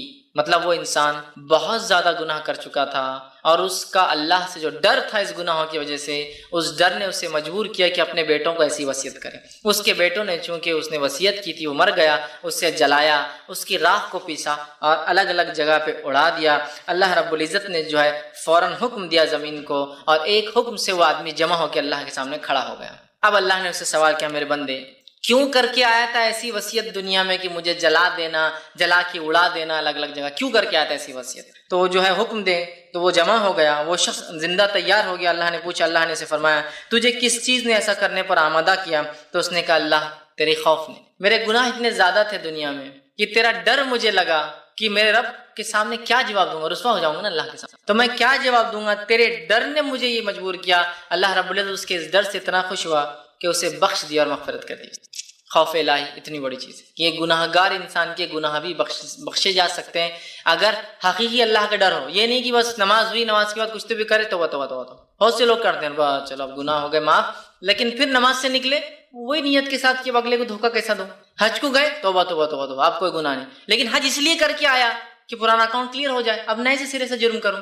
سمجھ رہے؟ ہم لوگوں کا عمل مزاج ہی بن چکا ہے. نہیں، اس شخص نے گناہ کیے تھے، جانتا تھا اللہ کی پکڑ ہے، جانتا تھا اس کی جہنم ہے، اس کی پکڑ بہت سخت ہے، اس ڈر نے اسے مجبور کیا کہ اس نے حکم اور وصیت دی مجھے جلا دو. اللہ رب العزت کے لیے کیا ناممکن تھا، اس نے حکم دیا، مٹی نے اسے اٹھا کے کھڑا کر دیا، وہ زندہ اللہ کے سامنے کھڑا ہو گیا. اللہ نے سوال کیا کہ کس چیز نے تجھے مجبور کیا تھا کہ تو یہ کہے؟ تو کہا اللہ تیرا ڈر. اس شخص کو گناہ تو کیے تھے لیکن اپنے رب سے حقیقی ڈر تھا کہ میرا رب میری گرفت کرنے والا ہے، میرا رب میری پکڑ کرنے والا ہے. تو اس ڈر نے اسے مجبور کیا اور رب العزت نے اس ڈر کو اتنا پسند کیا.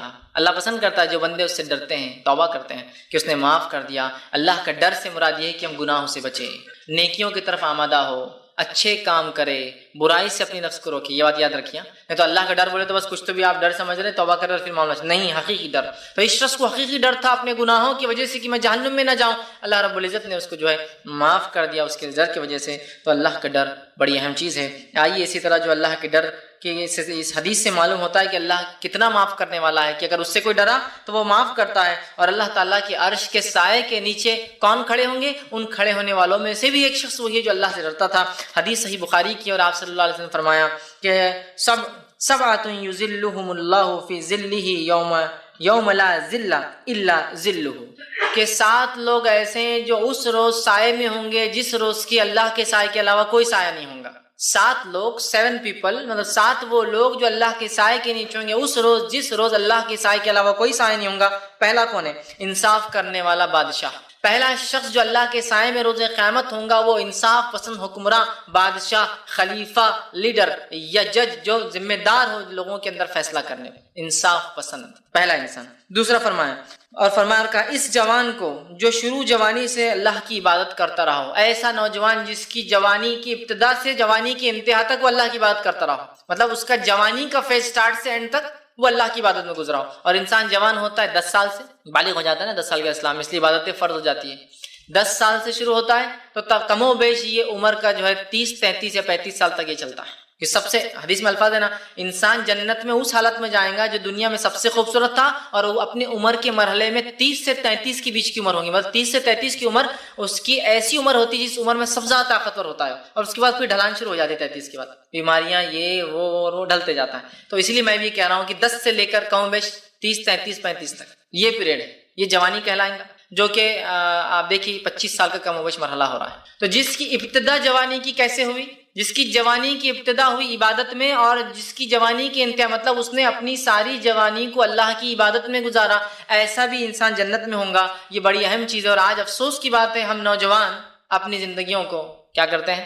گناہ اور معصیت میں گزارتے ہیں. دیکھیے آپ کالج لائف، اسکول لائف کے ایک مرحلے سے آدمی جب ہائر اسکول میں آتا ہے وہ جوان ہو جاتا ہے، 8th اسٹینڈرڈ، وہاں سے لے کر اپنے زندگی پورے کالج لائف، ہمارے نکاح اور ہماری عمر کے 30-35 سال تک ہم صرف معصیت اور گناہ کے کام کریں اللہ. اور اس کے بعد پھر توبہ جب عمر ڈھلنے لگی، بیماریاں لا کے لپٹ گئی اور جس میں ساتھ دینا چھوڑ دیا، سماج نے ساتھ دینا چھوڑ دیا، مال کمانے کی طاقت نہیں رہی، تو پھر توبہ چالو ہو گئی اور اللہ سے بس گڑ گڑا رہے ہیں، دعائیں کر رہے ہیں. تو جس نوجوان کی جوانی اللہ کی عبادت میں گزریں گی، دوسرا وہ شخص ہے. تیسرا وہ شخص ہے جو شخص جس کے دل مسجد میں لٹکا ہوتا تھا کہ ایک نماز پڑھتا ہے تو دوسری نماز تک اس کا دل لٹکا ہوا ہوتا ہے بیچ میں کہ کیا ہو رہا ہوگا، کہ میں لیٹ نہ ہو جاؤں، کہ مجھ سے نماز نہ چھوٹ جائے، کہ تاخیر نہ ہو جائے، کہ جماعت نہ مجھ سے چھوٹ جائے، کہ رکعتیں نہ مجھ سے، اس کا دل مسجد میں اٹکا ہوا ہوتا ہے. تیسرا شخص وہ ہے.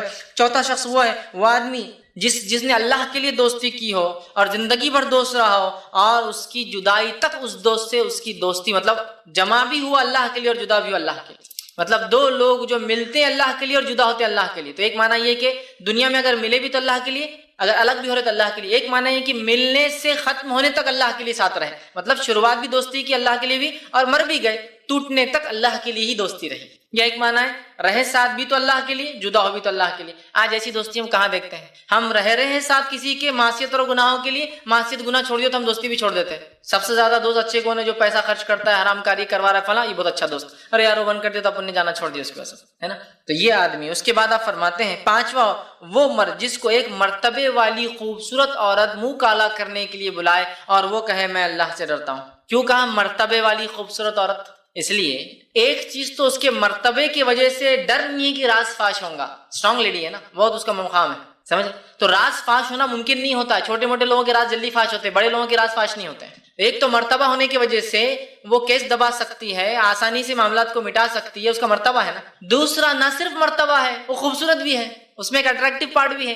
ایک ڈر تو یہ کہ دنیا بھی مشکل ہٹ جائیں گے اگر پکڑے بھی گئے تو، چونکہ وہ ایک بہت اونچے اثر رکھنے والی لیڈی ہے۔ دوسرا خوبصورت بھی ہے، اثر رکھنے والی خوبصورت عورت بلائے اور وہ کہے میں اللہ سے ڈرتا ہوں، اس لیے کہ بدصورت عورت بلائے تو انسان ویسے بھی جاتا نہیں، اثر وسر نہیں تو اس کو کوئی اٹریکشن، سمجھ رہے آپ؟ تو خوبصورت بھی ہے، اثر رکھتی ہے اور بلا رہی ہے، اور یہ تب کہہ رہا ہے، حالانکہ ڈر نہیں ہے، دنیا کا ڈر نہیں، میں اللہ سے ڈرتا ہوں۔ اس کے بعد آپ فرماتے ہیں چھٹا، وہ جس نے اکیلے جو ہے تنہائی میں چھپا کر صدقہ دیا ہو، ایسا صدقہ دیا ہو کہ ایک ہاتھ سے دیا ہو تو دوسرے ہاتھ کو نہ پتا، سیدھے ہاتھ سے دیا ہو تو الٹے ہاتھ کو نہ پتا، ایسا خاموشی میں اس نے ڈونیشن دیا، صدقہ دیا، چندہ دیا، عطیات دیتا تھا کہ ایک ہاتھ سے دیا تو دوسرے ہاتھ کو پتا نہیں۔ اس کا یہ ہرگز معنی نہیں کہ ایک ہاتھ چھپا کر دینا ہے، معنی یہ ہے کہ اس نے جب دیا تو کوئی شہرت نہیں چاہیے، کوئی نام نہیں چاہا، کوئی ریاکاری نہیں تھی، کوئی یہ نہیں چاہتا تھا کہ وہ سلام کرے جھک کر کہ مجھے زکوٰۃ چندے صدقات دیتے ہیں، کچھ نہیں، دے دیا، معاملہ ختم ہو گیا۔ اور ساتواں، وہ انسان عرش کے سائے میں ہوں گا۔ آپ سے فرماتے ہیں اور کہتے ہیں وہ شخص جس نے اکیلے میں تنہائی میں اللہ کو یاد کیا ہو اور اس یاد کرنے سے اس کی دونوں آنکھیں بہہ پڑی ہو، دونوں آنکھوں سے آنسو نکلا ہو۔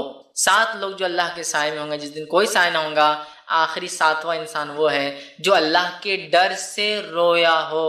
ٹھیک، حدیث کے الفاظ ہے وہ شخص جس نے اکیلے تنہائی میں اللہ کو یاد کیا تو اس کی دونوں آنکھیں بھیگ گئی، بہہ پڑی۔ اور یہاں دیکھیے حدیث کے الفاظ، اکیلے تنہائی میں رویا ہو۔ اجتماعیت میں آدمی بہت رو لیتا ہے، مثال کے طور پہ کسی کا انتقال ہوا ہو تو آپ دیکھیے ہر تھوڑی دیر میں ایک لہر آتی غم کی اور رونے کی، جب کوئی نئے رشتے دار انٹروڈیوس ہوتے جاتے ہیں تو اتنی دیر سب کو رونا آتا۔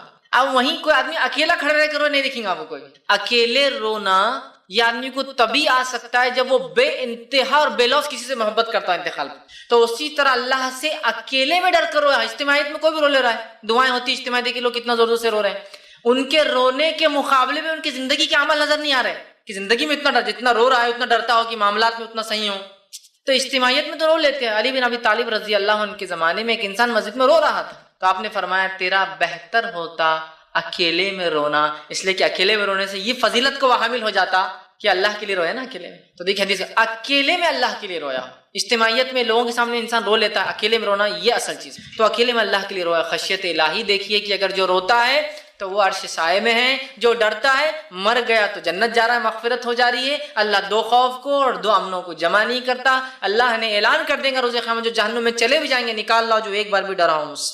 کتنی فضیلتیں خشیت الہی کی، اللہ کے ڈر کی، اور اس کے ڈر کی بنیاد پر اپنے اعمال کو تبدیل کرنا ضروری ہے، ورنہ صرف ڈر کی بات ہو رہی ہے، اعمال ویسے ہی چل رہے ہیں۔ ڈر کا معنی ہی تو یہ ہے۔ اسی طرح جو ہے مستدرک حاکم کی جو ہے ایک روایت ہے، اللہ کے رسول صلی اللہ علیہ وسلم فرماتے اور کہتے ہیں من ذکر اللہ ففاضت عیناہ من خشیت اللہ حتی اصیب الارض من دموعہ لم یعذب یوم القیامہ۔ دیکھیے حدیث کیا آپ نے فرماتے ہیں جو اللہ کو یاد کرے، اللہ کے خوف سے اتنا روئے کہ اس کی آنکھیں جو اس کے آنسو زمین پر گر پڑے تو قیامت دن اسے عذاب نہیں ہوگا۔ جو انسان اللہ کے ڈر سے روئے اور ایسا روئے کہ اس کے آنسو زمین پر گر پڑے، ایسے شخص کو اللہ رب العزت روز قیامت عذاب نہیں دیں گا۔ کتنی باتیں آ رہی ہے اللہ کے ڈر کے لیے، مغفرت کے وعدے، مغفرت کی جا رہی ہے، جہنمیوں کو صرف ڈر کی وجہ سے نکالا جا رہا ہے، عرش کے سائے میں صرف ڈر کی وجہ سے رکھا جا رہا ہے۔ یہاں فرمایا جا رہا ہے جس کے آنسو گرے ہو زمین کے اوپر دونوں آنکھوں سے نکل کر، اور ظاہر سی بات ہے آنسو زمین پر تبھی گرتے ہیں انسان جب بہت روتا ہے، جیسا صحابہ کا معاملہ دیکھیے۔ عمر ابن خطاب رضی اللہ عنہ کے تعلق سے آتا ہے کہ آپ اتنا روتے تھے خوف سے، خبر کے عذاب سے، آخرت کی ہولناکیوں سے، کہ آتا ہے کہ آپ کے آخر وقت میں عمر کے دونوں آنکھوں کے پاس جو ہے 2 لکیریں بن گئی تھی جس سے آنسو کنٹینیو گرنے کی وجہ سے، مطلب فیشیل ایکسپریشنز پہ 2 لائنیں آ گئی تھی جس سے آنسو گرتے تھے ہمیشہ۔ عثمان ابن عفان رضی اللہ عنہ کے تعلق سے آتا ہے اتنا کثرت سے روتے خبر کے بعد، جب بھی بیٹھتے چونکہ خبر سٹارٹ ہے، سوال جواب شروع ہو رہے ہیں، اللہ کا ڈر ظاہر سی بات انسان کو فرسٹ فیز میں ہو رہا ہے، تو اتنا روتے تھے کہ آپ جب روتے تھے خبر کے پاس تو آپ کے آنسو سے داڑھی بھیگ کر داڑھی سے جو ہے آنسو نیچے ٹپکتے تھے۔ یہی معنی ہے حدیث کا۔ جو اللہ کے ڈر سے رویا، رونے کی وجہ سے آنسو زمین پر ٹپکے. آنسو زمین پر تبھی ٹپک سکتے جب چہرے سے نکل کر وہ داڑھی سے ہوتے ہوئے نیچے کی طرف آتے ہیں. اتنا رویا. تو ایسے شخص کے بعد اللہ فرماتا ہے میں اسے روز قیامت عذاب نہیں دوں گا، کیونکہ میرے ڈر سے رویا ہے نا. اور جب کوئی انسان حقیقت میں اللہ کے ڈر سے روتا ہے اس کی زندگی تبدیل ہو جاتی ہے. یہ بات ہمیشہ یاد رکھیے، ورنہ میں ایک بار رو رہا ہوں پھر اگلی بار اگلا دھوکہ، پھر دوسری بار رو رہا ہوں پھر تیسری بار دھوکہ. نہیں، اس کی زندگی چینج ہو جاتی ہے جب وہ اللہ کے لیے روتا ہے. یہ بڑی اہم چیز ہے. تو جو رویا ہو، آنسو نکلے ہو، زمین بھیگی ہو، اللہ نے کہا کہ میں اس کو عذاب نہیں دوں گا کیونکہ وہ میرے لیے رویا ہے. کتنی بڑی بات ہے، کتنی اہم چیز ہے. اور اللہ کے نیک بندوں کا یہ شیوا اور طریقہ رہا ہے کہ وہ خوب روتے تھے، خوب ڈرتے تھے. اور رونا ظاہر سی بات ڈر کی علامت ہوتی ہے، عاجزی کی علامت. تو اللہ کے نیک بندے، حتیٰ کہ انبیاء جو گناہ نہیں کرتے تھے، معصوم عن الخطا ہے، انبیاء تک کثرت سے روتے تھے. اس لیے میں کہہ رہا ہوں نیک لوگوں کی پہچان ہے رونا. وہ گناہ نہیں کرتے پھر بھی روتے زارو خطا. ہم تو گناہ کر کے بھی ڈٹے ہوئے ہیں، وہ گناہ نہیں کر کے بھی روتے ہیں. یہی صفت اچھے بندوں کی ہے جو ڈرتے اللہ سے ہو. اور جتنا ٹاپ کا اسٹوڈنٹ ہوتا ہے نا وہ اپنے رزلٹ سے اتنا زیادہ خوف کھاتا ہے. بہت سے لوگ بولتے ہیں انبیاء کیوں روتے تھے، ان کو کیا گناہ تو نہیں کیے تھے. نہیں، جتنا ٹاپ موسٹ اسٹوڈنٹ ہوتا ہے اس کو لیسٹ میں بھی سب سے کم مارکس کٹ ہونے کا بھی ڈر ہونے سے اس کو ڈر لگتا ہے کہ ٹھیک ہے میں نے 100% پیپر لکھا لیکن ڈر ہے کہ آدھا مارکس ہینڈ رائٹنگ وجہ سے نہیں کٹ ہو جائے، اس کو ڈر لگ رہا ہے. فیلئر کو نہیں ڈر لگتا ہے. تو یہ انبیاء ٹاپ موسٹ لوگ ہیں دنیا کے، اس لیے خوف کھاتے رزلٹ سے. تو انبیاء کا یہ شیوا تھا کہ گناہ نہیں کرتے تھے پھر بھی روتے تھے. آج ہم گناہ کرتے روتے نہیں ہیں. آدم علیہ السلام نے جو خطا کی اس کے تعلق سے ایک روایت آتی ہے کثرت سے آدم علیہ السلام رویا کرتے تھے اس خطا کے لیے. نوح علیہ السلام کے تعلق سے اسلاف لکھتے کہ نوح کا نام نوحہ سے پڑا. اتنا روتے تھے، اتنا نوحہ سمجھتے نا، نوحہ رونا. اتنا روتے تھے نوح علیہ السلام کہ ان کا نام نوح رکھ دیا گیا نوحہ کی وجہ سے. کیا کثرت سے روتے تھے. کئی انبیاءوں کے تعلق سے آتا ہے کہ بکثرت رویا کرتے تھے، بکثرت رویا کرتے تھے، حالانکہ گناہ نہیں کرتے تھے، روتے تھے عاجزی کی وجہ سے کہ اللہ کی تھوڑی سی بھی پکڑ کر لے. جو خطائیں، چھوٹی خطائیں تو سب سے ہوتی ہیں، اس سے پکڑ لے. آدم کو کہا پھلنا کا، علیہ السلام کھا لیا، خطا تو ہوئی ہے نا. نوح علیہ السلام ڈر رہیں گے روز قیامت، ڈریں گے. صحیح مسلم کی روایت ہے کہ کہیں اللہ مجھے آج میری بددعا کی وجہ سے نہ پکڑ لے جو میں نے اپنی قوم کے خلاف کی تھی. ابراہیم علیہ السلام ڈریں گے جو میں نے توریا بات کو گھما کے پیش کیا تھا 2-3 موقعوں کے اوپر کہ اللہ مجھے نہ پکڑ لے. موسیٰ علیہ السلام ڈریں گے کہیں وہ خپتی کو جو میں نے مکہ مارا تھا میرا مقصد اس کو مارنا ہے لیکن مر گیا ہو، میں کہ پکڑ میں نہ آ جاؤں. بڑے ہیں، ڈر رہے ہیں لیکن خوف کرتے ہیں اپنے. تو بڑی اہم چیز ہے اللہ کا ڈر. آج وہ ڈر ہمارے دل سے جو نکل گیا ہے. مستدرک حاکم کی ہی روایت ہے، خود نبی اکرم صلی اللہ علیہ وسلم کے تعلق سے آتا ہے. اور عبداللہ بن عباس رضی اللہ عنہ فرماتے اور کہتے ہیں جب اللہ رب العزت نے یہ آیت نازل کی یا ایھا الذین آمنوا قوا انفسکم واہلکم نارا، سورہ تحریم سورہ نمبر 66 آیت نمبر 6، جب یہ آیت نازل ہوئی تو آپ صلی اللہ علیہ وسلم سے تلاوت فرمایا تو ایک نوجوان بے ہوش ہو گیا. ایک نوجوان مطلب ایک نوجوان صحابی بے ہوش ہو گئے اور بے ہوش ہو کے بہت زور زور سے شیورنگ اس کو ہلنے لگے. ہو بے ہوشی میں ہوتا ہے نا کبھی آدمی وہ ہوتا ہے بہت تیزی سے ہلنے لگے. نبی اکرم صلی اللہ علیہ وسلم جو ہے اس شخص نوجوان کے نزدیک اور فرمایا کہو لا الہ الا اللہ. اس نوجوان نے کہا لا الہ الا اللہ تو آپ نے اسے بشارت دی اور کہا کہ جو ہے تمہیں میں جنت کی بشارت دیتا ہوں. کیونکہ اس نے جب آیت سنی قوا انفسکم اہلیکم نارا تو اس جہنم کے تذکرے نے اس کو بے ہوشی میں ڈال دیا. کہ ہو سکتا ہے اسے گناہ ہوں گے، ہو سکتا ہے وہ یہ سوچ رہا ہوں گا میرے گھر والوں کو میں کیسے بچاؤں، وہ بے ہوش ہو گئے. تو صحابہ نے کہا اللہ کے رسول یہ بشارت جو آپ نے ابھی دی جنت کی کیا اس کے لیے ہے ہمارے لیے بھی ہے؟ اس کو کیوں دی؟ تو آپ نے کہا صرف نوجوان کے لیے. تو کہا ہم نے کیا کیا جو ہمیں بشارت نہیں ہے؟ تو اللہ کے رسول صلی اللہ علیہ وسلم نے فرمایا یہ اس کے لیے مخصوص ہے، اس لیے کہ ذالک لمن خاف مقامی وخاف وعید. قرآن کی آیت آپ نے پڑھ کے سنا رکھا، اس لیے کہ یہ اپنے رب کے سامنے کھڑے ہونے سے اور خشیت الہی سے گر پڑا، ڈر گیا نا. جیسی آیت پڑھ گی قوا انفسکم واہلیکم نارا، گر گیا ہو، ڈر گیا ہو. کیوں ڈر گیا؟ اس لیے کہ اللہ نے قرآن میں کہا جو اس دن میرے سامنے کھڑے رہنے سے ڈرا اور میری وعید میری وارننگ سے ڈرا جو دنیا میں دی نا اللہ نے مت کرو ایسا کروں گا، مت کرو ایسا کروں گا، جو ڈر گیا وعیدوں سے اور میرے سامنے کھڑے رہنے سے تو وہ تو کامیاب ہوگا. اس وجہ سے میں نے اس نوجوان کو خوشخبری دی تو جنتی.